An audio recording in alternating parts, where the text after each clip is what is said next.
Assalomu alaykum aziz o'quvchilar. Bugungi mavzuyimiz 9-sinflarda noallel genlarning o'zaro ta'siri. Biz bilamizki, oldingi darslardan siz Mendel qonunlari bilan tanishib chiqqan edingiz.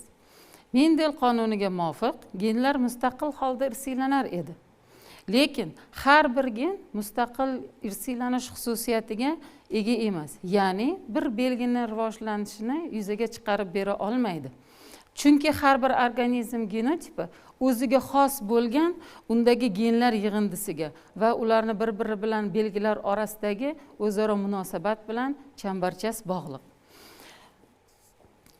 Mendel kashf etgan irsiyat qonunlari organizmlarning o'zaro bir belgini faqat bir gen ta'sirida belgini yuzaga chiqarishini aks ettirar edi. Lekin organizmlar borki shunday, boshqa bir masalan turlari yoki navlari, zotlari, ularning belgilarini irsiylanishini o'rganishda endi u genlarning faoliyatini yangi qonuniyatlari ochib berdi. Organizmlardagi aksariyat belgilarning irsiylanishi bitta genga emas, balki bir nechta genlarning yig'indisiga bog'liq ekanligi isbotlandi. Bir nechta allel bo'lmagan genlarning bir belgini rivojlanishiga ta'sirini etishini ko'rsatishda buni 3 xil ko'rinishi mavjud. Ya'ni bular genlarning komplementar ta'siri, genlarning epistaz ta'siri va genlarning polimer ta'siri hisoblanadi. Biz sizlar bilan hurmatli o'quvchilar, bugun genlarning komplementar ta'siri va epistaz ta'sirlari bilan tanishib chiqamiz. Komplementariya so'zi inglizchada komplementariya, ya'ni to'ldiruvchi degan ma'noni anglatadi. Ikki yoki undan ortiq allel bo'lmagan genlarning o'zaro ta'siri natijasida ota-onada yo'q belgilarning rivojlanishi komplementariya hodisasi deyiladi.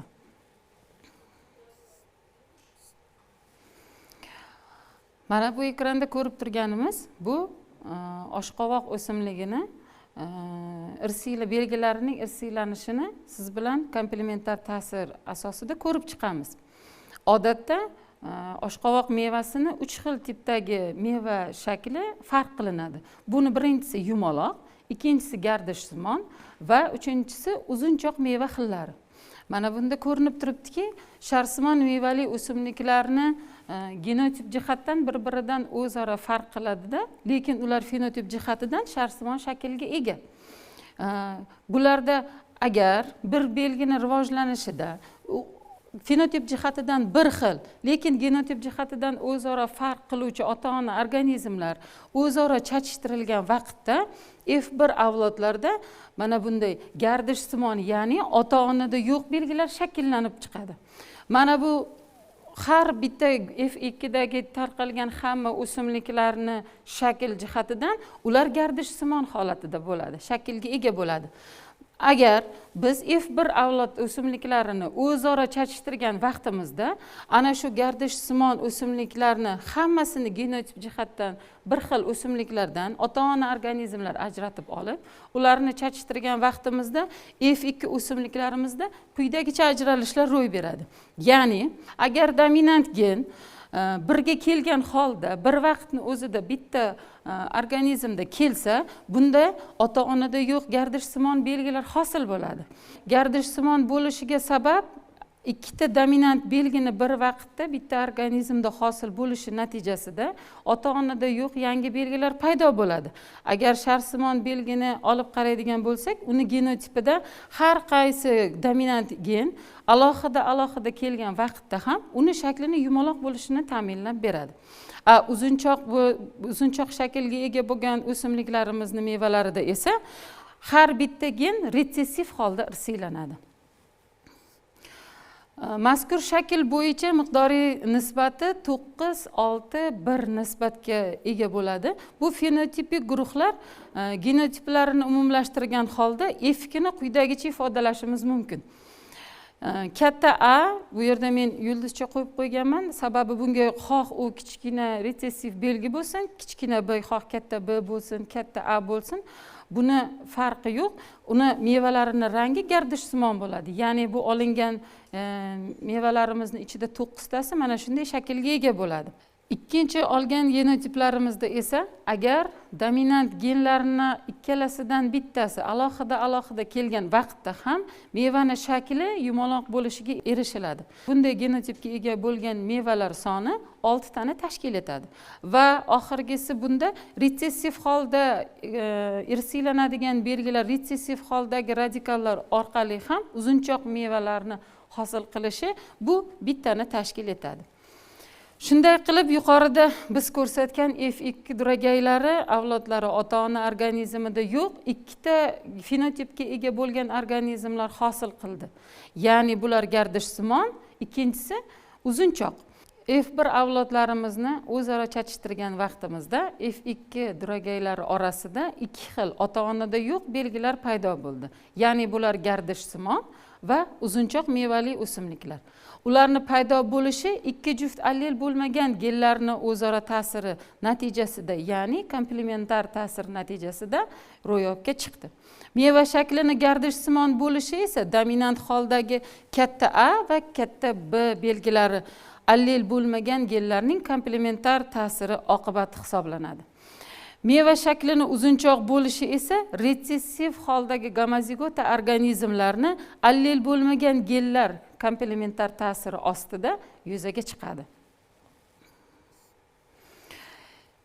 Endi hurmatli o'quvchilar, biz noallel genlarning epistaz ta'siri haqida gaplashib o'tamiz. Mana fenotipda bir genni, bir dominant allel genni allel bo'lmagan ikkinchi dominant gen ustidan ustunlik qilishi, ya'ni bu epistaz hodisasi deyiladi. Bu qonuniyatni mohiyatini tovuq zotlaridagi pat rangining isiylanishi orqali tushuntirib o'tamiz.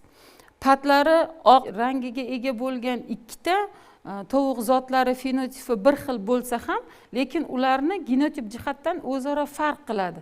Chunki ulardagi genotipdagi ayrim belgi va xususiyatlarni ro'yobga chiqaruvchi belgi va xususiyatlar genotipda ham bir xil bo'lishi shart emas.